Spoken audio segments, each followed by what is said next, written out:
Hey maths made easy with எபிக்கு மறுபடியும் வந்ததுக்காக தேங்க்யூ. ஸோ போன வீடியோவில் உறவுகளும் சார்புகளும்ன்ற லெசனை நம்ம பார்த்துக்கிட்டு இருந்தோம். அதில் வரிசை ஜோடி பற்றியும் குறுக்கு பெருக்கல் பற்றியும் பார்த்தோம். இன்றைக்கி நம்ம உறவுகள் பற்றி பார்க்கலாம். ஸோ போன வீடியோவோட கண்டினியூஷனாகவே பார்க்கலாம் நம்ம. ஸோ ஏ கிராஸ் பி, அதாவது செட் கணம் ஏ வந்து 1 2 3ன்னு எடுத்திருந்தோம். கணம் பியை 4 5 6ன்னு எடுத்திருந்தோம். நம்ம அந்த கணத்தினுடைய குறுக்கு பெருக்கலை தான் நம்ம இப்படி வரிசை ஜோடிகளாக எழுதியிருந்தோம்.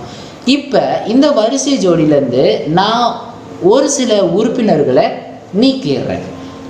நீக்கும்போது இந்த 3 உறுப்புகள் மட்டும் கிடைக்குது. இந்த 3 ஆர்டர் பேர், அதாவது 3 வரிசை ஜோடி மட்டும் கிடைக்குது.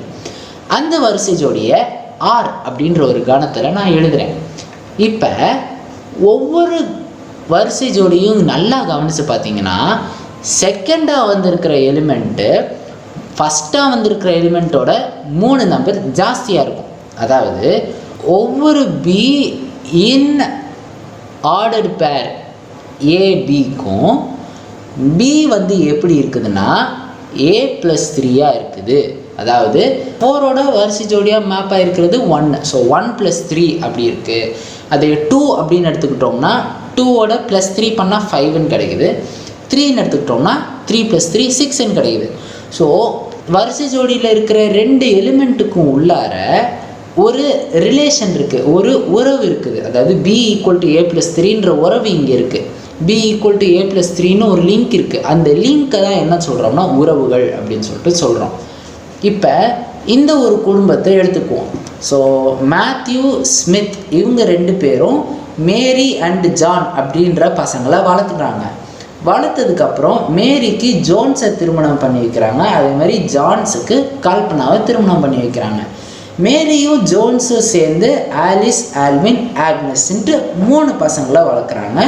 அதே மாதிரி ஜானும் கல்பனாவும் சேர்ந்து கேலப் அண்ட் ஷாரன் 2 பேரையும் வளர்க்குறாங்க. இப்போ நீங்கள் தான் ஆக்னஸ் அப்படின்னு வச்சுக்கலாம். ஆக்னஸை தவிர மீதி இருக்கிற எல்லா ஃபேமிலி மெம்பர்ஸினுடைய குறுக்கு பெருக்கல் என்ன சொல்லுதுன்னா, ஆக்னஸ்க்கும் அந்த மற்ற இருக்கிறவங்களுக்கும் என்ன உறவு. இப்போ ஆக்னஸ் கேலப் அப்படின்ற வரிசை ஜோடி எடுத்துக்கிட்டோம்னா ஆக்னஸுக்கு கேலப் கசின் அப்படின்னு சொல்லிட்டு வருவாங்க. அதே மாதிரி ஆல்வினுக்கு மேரி யார் அப்படின்னு கேட்டாங்கன்னா அம்மா உறவு. அதே மாதிரி ஷாரனுக்கு ஆலிஸ் என்ன உறவுன்னு கேட்டிங்கன்னா கசின் அப்படின்னு சொல்லிட்டு சொல்லலாம். ஸோ உறவுகளினுடைய ரியல் லைஃப் எக்ஸாம்பிளாக என்னென்னு பார்க்கலாம்னா இந்த மாதிரி ஒரு ஃபேமிலியவே பார்க்கலாம். ஸோ இப்போது ஒரு எக்ஸாம்பிள் எடுத்துக்கலாம். y² = 16x அப்படின்ற ஒரு எக்ஸாம்பிள் எடுத்துக்கலாம். இதிலிருந்து y = ±4√x என்று வரலாம். எப்படின்னா y² வர்க்கமூலம், அதாவது ஸ்கொயர் ரூட் எடுத்துக்கிட்டோம்னா ±4√x அப்படின்னு சொல்லிட்டு கிடைக்கும். இப்போ x = 0 அப்படின்னு எடுத்தோம்னா yயும் 0வாக கிடைக்கிது. x = 1ன்னு எடுத்தோம்னா y = ±4 டைம்ஸ் 1 = -4 அண்டு +4ன்னு கிடைக்கிது. அதே மாதிரி x = 4ன்னு எடுத்திங்கன்னா y = ±4 × 2ன்னு கிடைக்கும். அதாவது -8 + 8ன்னு கிடைக்கிது. ஏன் 1க்கும் 4க்கும் மட்டும்தான் நீ இடையில இருக்கிற 2 3 எங்கே போச்சு அப்படின்னு சொல்லிட்டு கேட்டிங்கன்னா, அதுக்கு நான் வந்து ஸ்கொயர் ரூட் எடுத்தேன், வர்க்கமூலம் எடுத்தேன்னா அது ஒரு விகித முறா எண்ணாக இருக்குது. அதனால தான் நான் இதில் எடுக்கலை. பட் எடுத்தாலும் ஒன்றும் பிரச்சனை இல்லை. ஒரு மெய்யன் கோட்டில் தான் இதை நம்ம வரைஞ்சிருக்கிறோம். அதனால எடுத்துக்காட்டுக்காக இப்போதைக்கு x = 1 x = 4 ஈஸியாக உறவுகள் புரிஞ்சுக்கிறதுக்காக இந்த 2 எக்ஸாம்பிள் எடுத்துக்கிறேன். இப்போ இந்த y² = 16xஐ ஆர் அப்படின்ற உறவில் எடுத்து எழுதிக்கிட்டோம்னா வரிசை ஜோடிகளாக எழுதலாம். 1, -4 1, 4 4, 8 4, -8 அப்படின்ற வரிசை ஜோடியாக எழுதலாம். இப்போ ஒரு சில டெஃபினிஷன்ஸ் பார்ப்போம். இந்த வரையறைகள் ரொம்ப ரொம்ப ரொம்ப இம்பார்ட்டண்ட். அடுத்தடுத்த வீடியோ பார்க்கணும்னா இந்த வரையறை தெரியாமல் நம்மளால் பார்க்க முடியாது. அதனால் இப்போது இந்த டெஃபினிஷன்ஸ் எல்லாத்தையுமே பார்ப்போம். ஆர் என்கிற உறவுனோட மதிப்பகம் என்ன அப்படின்னு சொல்லிட்டு கேட்டிங்கன்னா, இந்த உறவில் இருக்கிற எல்லா வரிசை ஜோடிகளோட முதல் எலிமெண்ட்டை எடுத்துக்கிட்டோம்னா, முதல் உறுப்பை மட்டும் எடுத்துக்கிட்டோம்னா அதுக்கு பேர் தான் மதிப்பகம். The set where X belongs to A, x belongs to the set A such that x relation y for some y belongs to B. அதாவது ordered pair xy வரிசை ஜோடி xy அப்படின்னு எடுத்துக்கிட்டு இருந்தோம்னா, எக்ஸுக்கும் ஒய்க்கும் ஒரு ரிலேஷன் இருந்துச்சுன்னா, ஒரு உறவு இருந்துச்சுன்னா அதை XRY அப்படின்னு எழுதலாம். இப்போ ஒய்யும் எக்ஸும் ஏதோ ஒரு தொடர்போடு இருக்கிறதுனால எக்ஸை வந்து மதிப்பகம் அப்படின்னு சொல்லிட்டு சொல்லலாம்.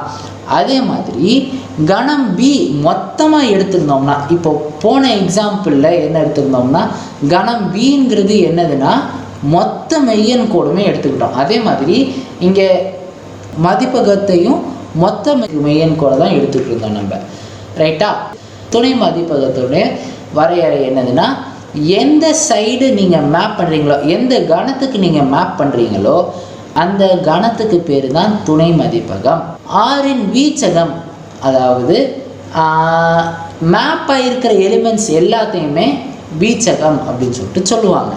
அதாவது the set of Y in B, Y in B, இந்த இங்கே இருக்குது இல்லையா, எக்ஸ் ரிலேட்டட் டு ஒய் அப்படின்னு இருக்குது இல்லையா, அதில் ஒய் எலிமெண்ட்ஸ் ஃபுல்லாத்தையும் எடுத்து எழுதுவோம். எப்போனா எக்ஸுக்கும் ஒய்க்கும் ஏதாச்சும் ஒரு ரிலேஷன் இருக்கும். அந்த எக்ஸ் எங்கே இருக்கும்னா கணம் ஏல இருக்கும். மதிப்பகத்தை இங்கிலீஷில் டொமைன் அப்படின்னு சொல்லிட்டு சொல்லுவாங்க. துணை மதிப்பகத்தை இங்கிலீஷில் கோடொமைன்னு சொல்லுவாங்க. அதே மாதிரி வீச்சகத்தை இங்கிலீஷில் ரேஞ்ச் அப்படின்னு சொல்லிட்டு சொல்லுவாங்க. இப்போ இந்த 3 வரையறையிலேருந்து என்ன பார்க்குறோம்னா, உறவு ஆரோட மதிப்பகம் ஏவோட உட்கணமாக இருக்குது. அதே மாதிரி துணை மதிப்பகம் அப்படின்னு எடுத்துக்கிட்டோம்னா மொத்தமாக அந்த கணம் பியாக இருக்கும். அதே மாதிரி வீச்சகம் வந்து துணை மதிப்பகத்தோட ஒரு உட்கணம், பியினோட ஒரு உட்கணமாக இருக்கும் அப்படின்னு சொல்லிட்டு பார்க்கலாம்.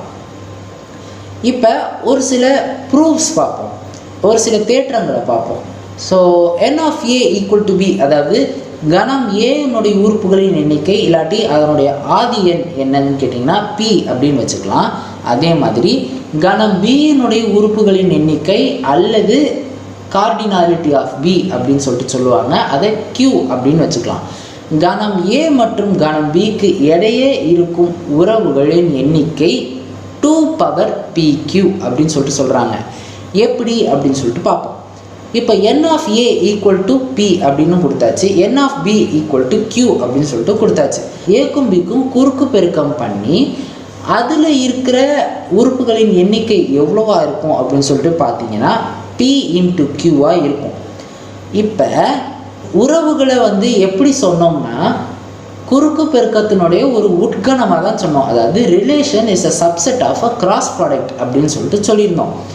So number of elements in a subset, அதாவது ஒரு செட்டு கொடுத்து ஒரு கணம் கொடுத்து அதிலிருந்து எவ்வளோ உட்கணங்களை நம்மளால் தயாரிக்க முடியும் அப்படின்னு சொல்லிட்டு கேட்டிங்கன்னா 2^n தயாரிக்க முடியும். n வந்து ஒரு கணத்தினுடைய ஆதி எண்ணாக இருந்துச்சு அப்படின்னு சொல்லிட்டு சொன்னீங்கன்னா 2^n உட்கணங்களை நம்மளால் உருவாக்க முடியும்.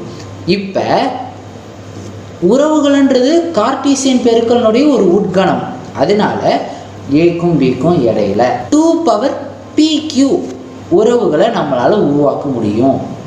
உறவுகள்னு பேசணும். 2 கணம் கொடுத்து அதிலிருந்து உறவுகளே இல்லாமல் இருக்குமா அப்படின்னு சொல்லிட்டு கேட்டிங்கன்னா இருக்கும். அந்த உறவுகளுக்கு பேர் இன்மை உறவுன்னு பேர். இப்போ ஏ வந்து -3 -2 -1 அப்படின்னு வச்சுக்கலாம், பிஏ 1 2 3 4 அப்படின்னு வச்சுக்கலாம். உறவு ஆர் ஏலேருந்து பிக்குள்ளார எப்படி டிஃபைன் பண்ணலாம்னா a - b ஈக்குவல் டு 8 அப்படின்ற ஒரு டெஃபினேஷனுக்குள்ளார நான் கொண்டுட்டு வரேன். a கிராஸ் பியை ஃபுல்லாக குறுக்கு பெருக்கம் பண்ணிடலாம். பண்ண பிறகு ஒவ்வொரு வரிசை ஜோடியையும் மைனஸ் பண்ணி பார்க்குறோம். அதான் a - b அப்படின்னு சொல்லிட்டு சொல்கிறோம். a - b பண்ணும்போது உங்களுக்கு 8ன்ற ஒரு நம்பரே வரவே வராது. அவ்வாறு ஒரு வரிசை ஜோடியை பார்க்கவே முடியாது. அந்த உறவை என்ன பண்ணலான்னா ஒரு நல் செட்டு, ஒரு வெற்றுகணமாக காமிக்கிறோம். ஒரு உறவு வெற்றுகணமாக இருந்துச்சுன்னா அதை இன்மை உறவு அப்படின்னு சொல்லிட்டு சொல்லுவோம். அதாவது ஒரு உறவில் உறுப்புகள் இல்லை என்றால் அது ஒரு இன்மை உறவு எனப்படும். என்னென்ன பார்த்துக்கிறோம் அப்படின்னு சொல்லிட்டு ஒரு ரீகால் மட்டும் பண்ணிக்கலாம். உறவு என்பது கார்ட்டீசியன் பெருக்கலின் ஒரு உட்கணம் ஆகும். அந்த கார்ட்டீசியன் பெருக்கலினுடைய வரிசை ஜோடிக்குள்ளார ஒரு லிங்க் இருக்கும். அந்த லிங்கை தான் உறவு அப்படின்னு சொல்லிட்டு சொல்லுவோம். மதிப்பகம், துணை மதிப்பகம் மற்றும் வீச்சகத்தின் வரையறைகளை பார்த்தோம். அதாவது definitions for domain, codomain and range பார்த்தோம். அதே மாதிரி ஒரு உறவில் உறுப்புகள் இல்லை அப்படின்னு சொல்லிட்டு சொன்னோம்னா அது ஒரு இன்மை உறவு எனப்படும். ஏ மற்றும் பிக்கும் இடையிலான உறவுகளின் எண்ணிக்கை எவ்வளோ அப்படின்னு சொல்லிட்டு கேட்டிங்கன்னா 2 to the power n of a times n of b. So நான் அடுத்த வீடியோவில் உங்களை சார்புகள் அப்படின்ற ஒரு கான்செப்டோட சந்திக்கிறேன். Until then, take care, bye bye. This is Max Made Easy with AB signing off. Tata.